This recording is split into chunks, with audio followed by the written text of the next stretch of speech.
March 24, 1945. 14:47 hours. Rhine River crossing, Remagen, Germany. Captain Robert Hartley stood on a bridge that every engineering textbook said should not exist and watched the 47th Sherman tank roll onto the structure that had been called ridiculous and suicidal and mathematically impossible by 3 different colonels and a major general who had studied bridge construction at West Point.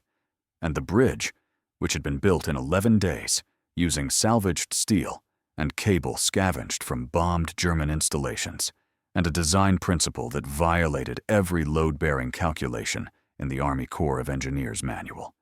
held without so much as a tremor while 47 tons of American armor crossed a river that was supposed to be an uncrossable barrier for at least another month. The Rhine was 200 meters wide at this point, and moving fast with spring snowmelt, and the original bridge that had spanned it had been destroyed by retreating German engineers who had done a thorough job of demolition because they understood that whoever controlled the Rhine crossings controlled the advance into Germany, and the standard replacement bridge design, the one that Corps of Engineers headquarters had approved and authorized and sent detailed specifications for, would have taken 6 weeks to construct using conventional methods and materials that were supposed to arrive from supply depots that were currently 300 kilometers behind the advancing front. But Captain Hartley had looked at those specifications and at the river and at the timeline and at the fact that General Patton's entire Third Army was stacked up on the western bank waiting to cross, and he had made a decision that would either revolutionize military bridge construction or end his career in spectacular failure. And right now, with the 47th tank crossing and the 48th tank waiting its turn, and 400 more tanks lined up behind them, stretching back into the German countryside, it was becoming clear which outcome was more likely. Robert Hartley had never intended to become the man who redesigned military bridge construction because he had spent his entire career before the war being exactly the kind of engineer who followed established principles and trusted proven methods and believed that centuries of accumulated engineering knowledge existed for good reasons that should not be casually discarded. He had graduated from MIT in 1936 with a degree in civil engineering and had worked for 3 years on bridge construction projects in New England, where he had learned that bridges were serious permanent structures that required careful planning and robust materials and conservative safety margins because people's lives depended on them not failing. And when he had been drafted into the Army in 1941 and assigned to the Corps of Engineers, he had brought that same careful, methodical approach to military construction projects. For 3 years, he had built regulation bridges, according to regulation specifications in North Africa and Sicily and France, had followed the manual precisely, and had never lost a bridge to structural failure.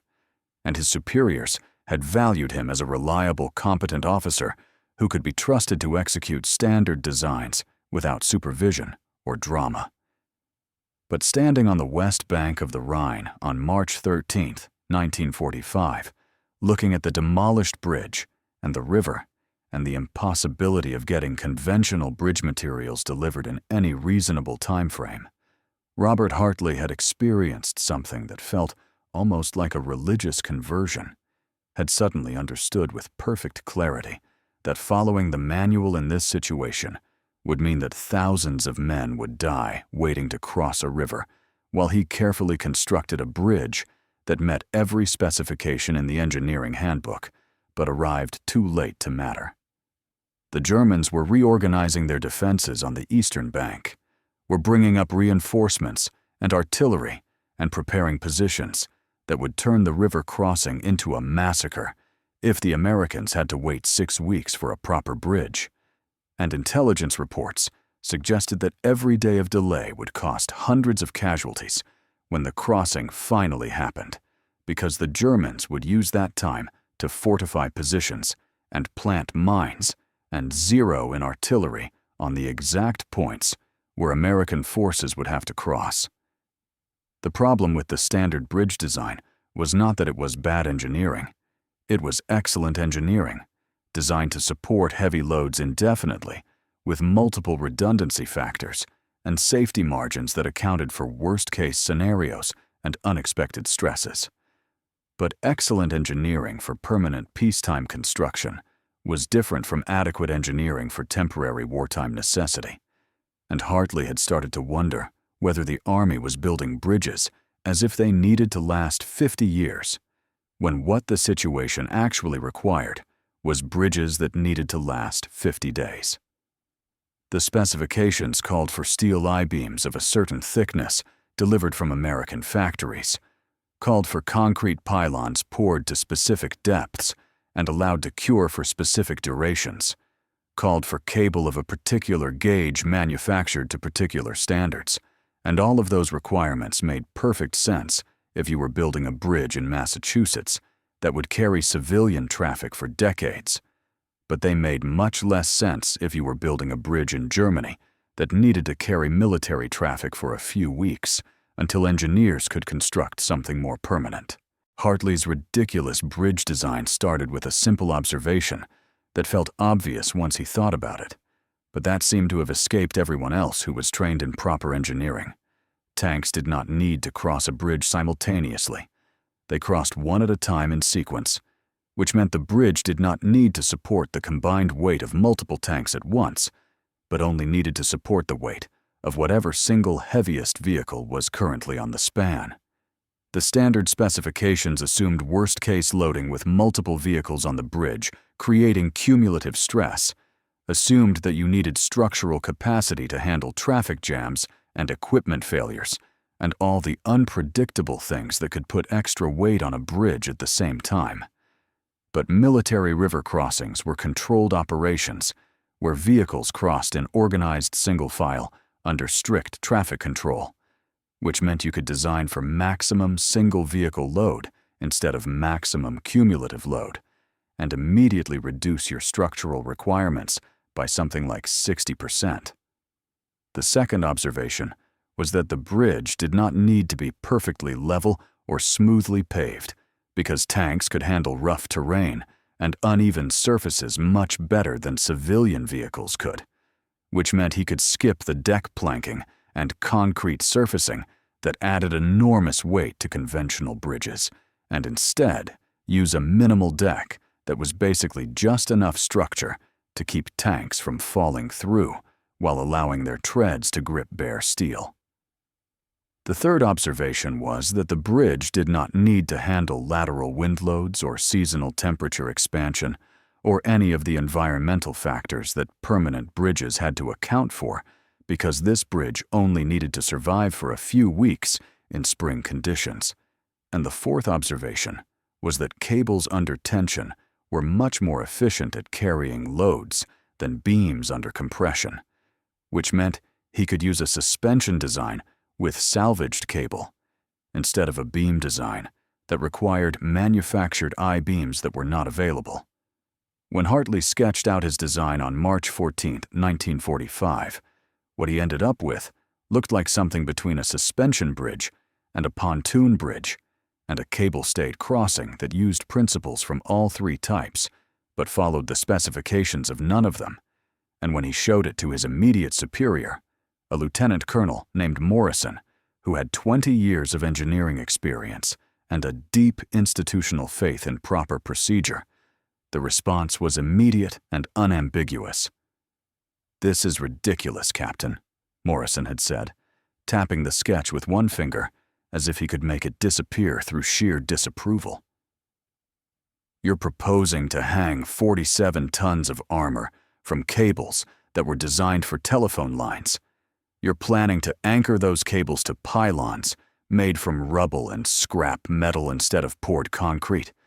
and you're expecting this entire improvised structure to span 200 meters of fast-moving water without any of the safety factors that proper bridge design requires. And I cannot, in good conscience, authorize construction of something that will almost certainly collapse and kill dozens of men when it fails." Hartley had expected this reaction because he had been trained by the same institution that had trained Morrison, and he understood exactly why his design looked insane to anyone who believed in conventional engineering principles. But he had also done the mathematics, and he knew that the design would work if his assumptions about single vehicle loading and temporary duration were correct. Sir, with respect, I'm not proposing to build a bridge that will last 50 years. I'm proposing to build a bridge that will last 50 days and will get Third Army across the Rhine before the Germans finish fortifying the eastern bank, Hartley had said.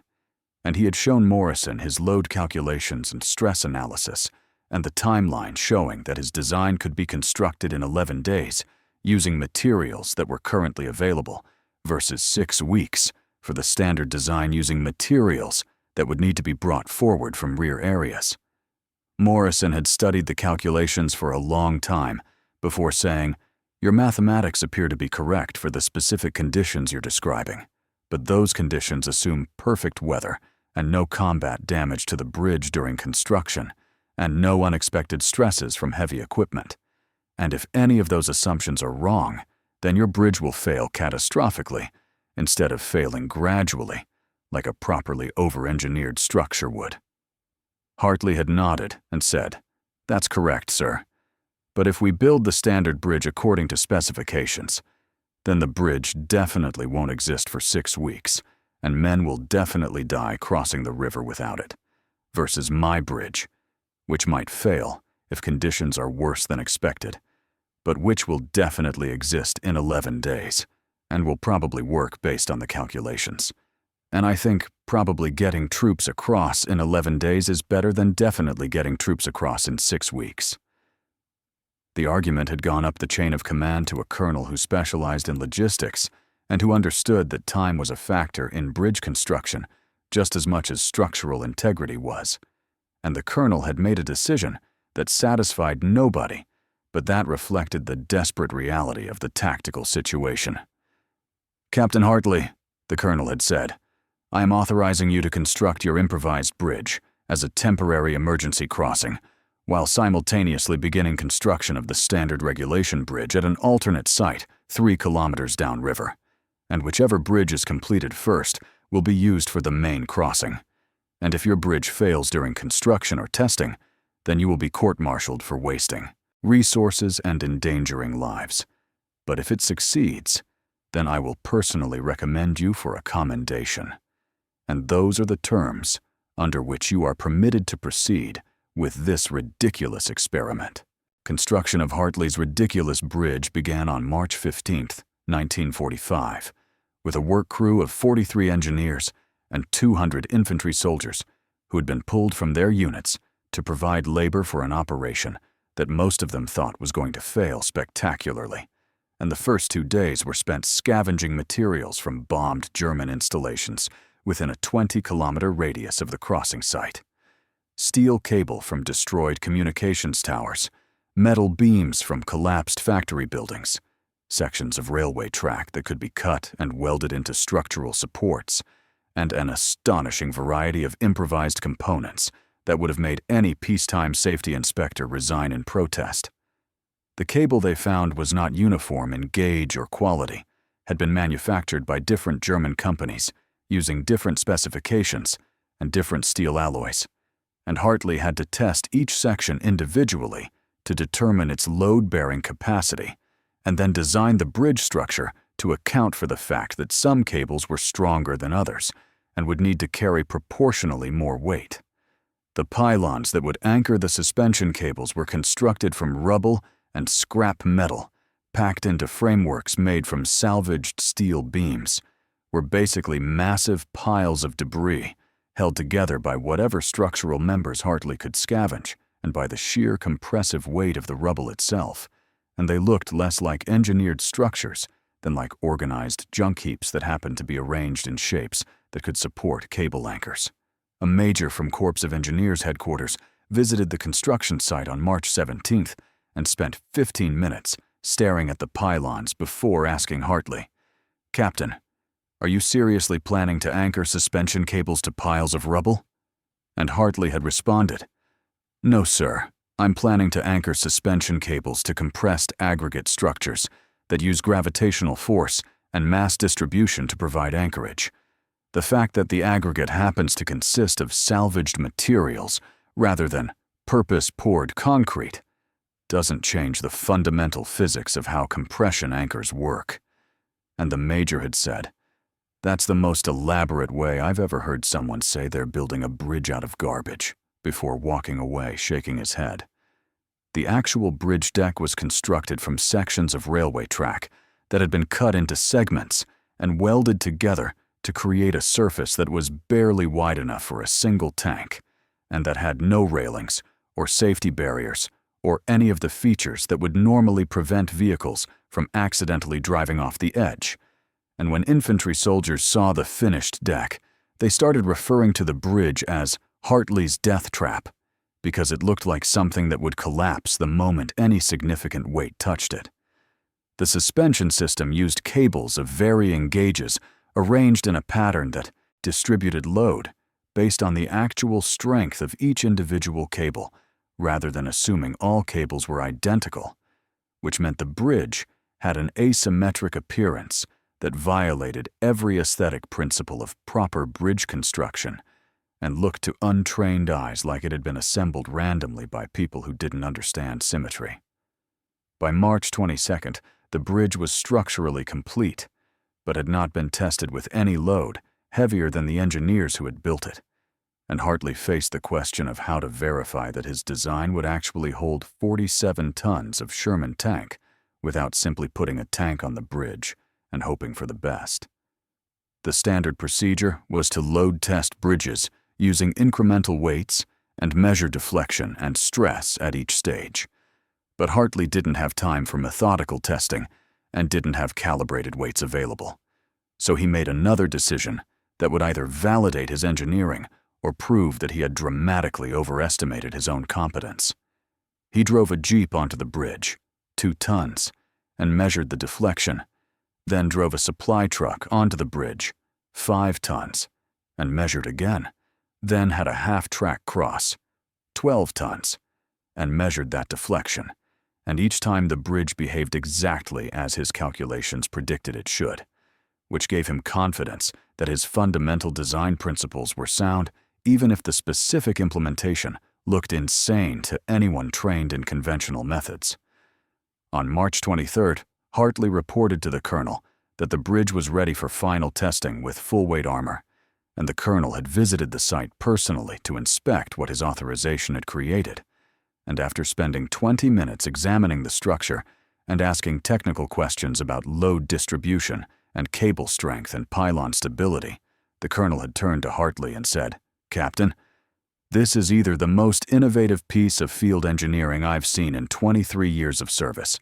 or it's the most catastrophic failure waiting to happen, and I genuinely cannot tell which until we put a tank on it. So let's put a tank on it and find out." The first Sherman tank was positioned at the western approach to the bridge at ore weight 47 hours on March 24, 1945, and Hartley stood at the midpoint of the span with a measuring device that would let him track deflection as the tank crossed. And every engineer and soldier within sight of the bridge stopped what they were doing to watch what happened next, because they all understood that they were witnessing either a brilliant success or a spectacular failure, and there would be no middle ground. The tank began its crossing at 02:49 hours, moving at walking speed, with its driver following strict instructions to maintain steady velocity and to stop immediately if he felt any unusual vibration or heard any sounds suggesting structural failure. And Hartley watched the bridge deflect under the tank's weight, exactly as his calculations had predicted. 7 centimeters of vertical displacement at the midpoint, which was well within the elastic deformation range of the cables, and which would return to 0 when the weight was removed. The cables sang under tension, making a deep humming sound. That was actually a good sign, because it meant they were distributing load evenly, rather than experiencing point stresses that would have created different acoustic signatures, and the pylon settled slightly, but remained stable as the compressive forces propagated through the rubble mass. And at 0853 hours, the first Sherman tank reached the eastern bank of the Rhine and drove off the bridge onto German soil, and the structure remained intact and functional and ready for the next vehicle. The second tank crossed at 0907 hours, and the third at 0921 hours, and by noon on March 24th, 15 tanks had crossed Hartley's ridiculous bridge without incident, and word had begun spreading through Third Army that the improvised crossing was operational and that vehicles could move forward immediately instead of waiting 6 weeks for the conventional bridge to be completed. General Patton himself visited the site at 1312 hours and stood at the western approach, watching tanks cross and asking Hartley technical questions about load capacity and construction timeline. And after the 10th question, Patton had interrupted his own interrogation to say, "Captain, I don't understand half of what you just explained about cable tension and asymmetric load distribution. But I understand that your bridge is getting my tanks across the Rhine today instead of 6 weeks from now. And that's the only engineering principle that matters in war."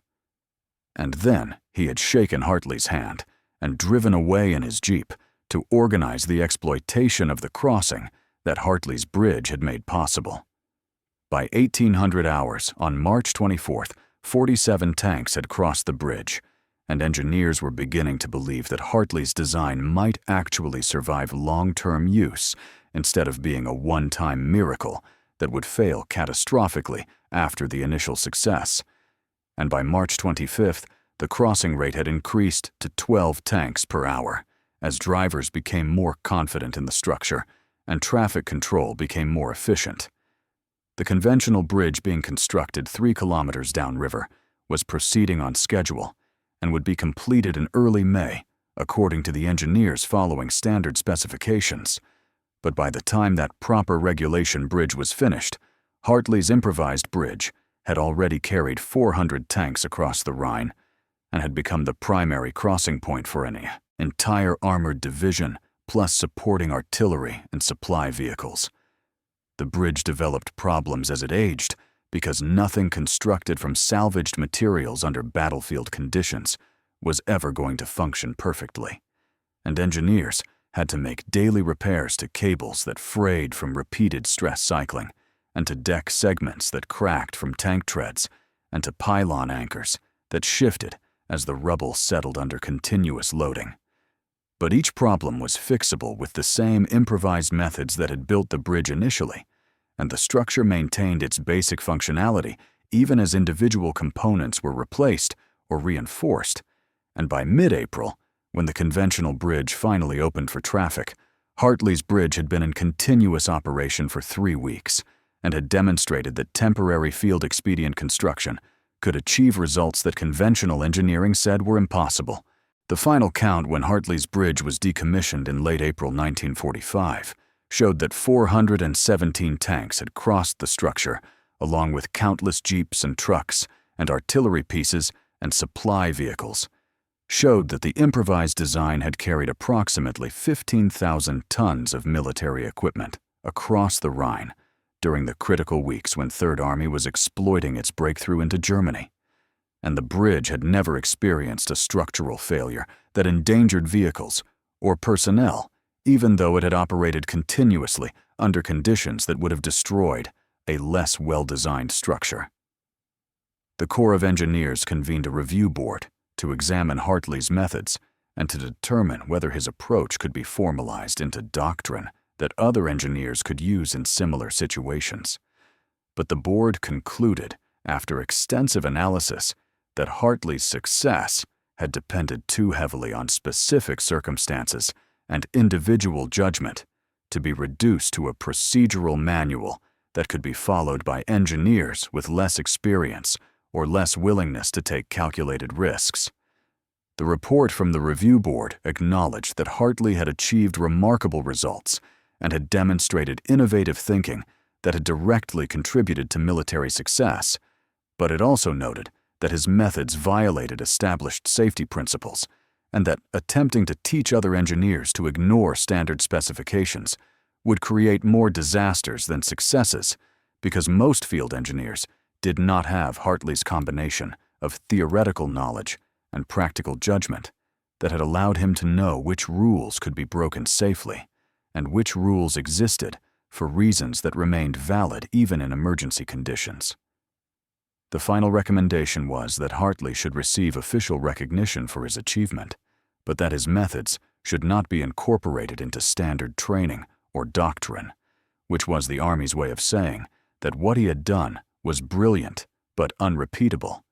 and should be celebrated as an exception rather than codified as a procedure. Hartley received the Legion of Merit in June 1945 with a citation that praised his exceptional engineering skill and innovative problem-solving that enabled critical river crossing operations during the advance into Germany. And he went home to Massachusetts in late 1945 and returned to civilian bridge construction, where he spent the next 30 years building conventional bridges according to conventional specifications, and never once suggested that his clients should consider using salvaged materials or asymmetric cable patterns or any of the other improvised methods that had made his Rhine crossing bridge work.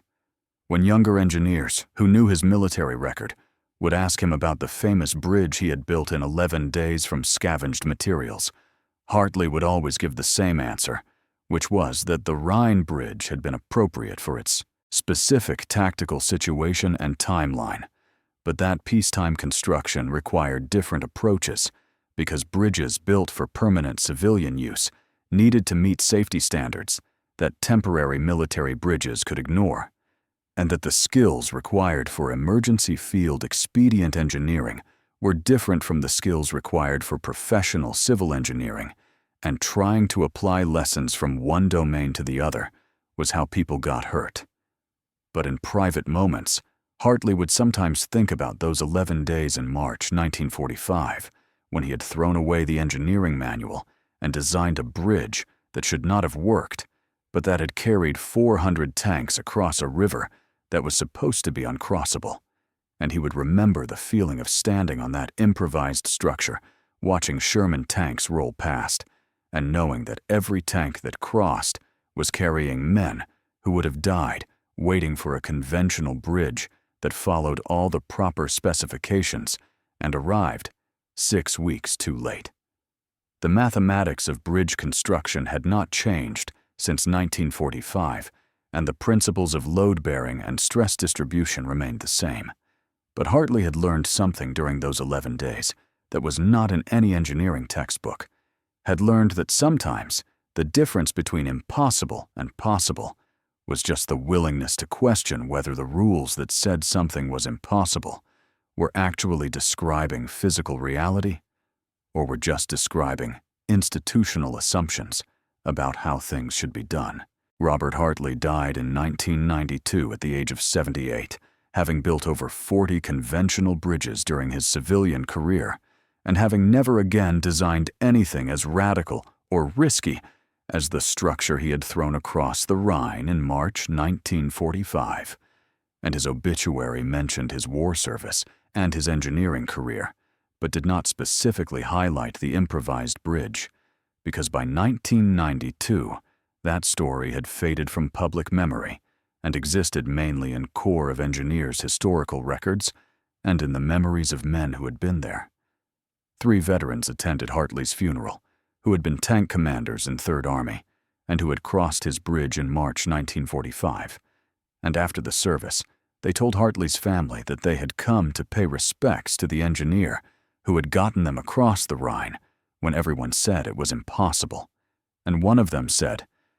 "Your father's bridge looked like it shouldn't work, and every regulation said it wouldn't work. But it held my tank and 399 other tanks because your father understood something that the people who wrote the regulations didn't understand, which was that sometimes you need a bridge that works today more than you need a bridge that will last forever." The actual physical bridge was dismantled in May 1945 after the conventional crossing opened, and after the tactical situation had moved far enough east that the Rhine crossing was no longer critical to operations, and the materials were salvaged for other uses, and the pylons were bulldozed, and the cables were cut up and recycled, and within 6 months, there was no physical evidence that Hartley's improvised bridge had ever existed, except for photographs in military archives and engineering reports that documented what had been achieved. The site where the bridge had stood is now marked by a small memorial that mentions the Rhine crossings of March 1945. But that does not specifically reference Hartley's design or explain how an improvised structure built in 11 days had outperformed the conventional bridge that took 6 weeks to construct, according to proper specifications. The lesson that Hartley's bridge taught, that emergency field expedient engineering sometimes requires abandoning conventional approaches in favor of solutions tailored to specific tactical circumstances, did eventually filter into Corps of Engineers training, but in a form so hedged with caveats and qualifications that it barely resembled what Hartley had actually done. Modern military engineering doctrine acknowledges that field conditions may require deviation from standard specifications, and that engineers must be prepared to improvise when conventional methods are not feasible.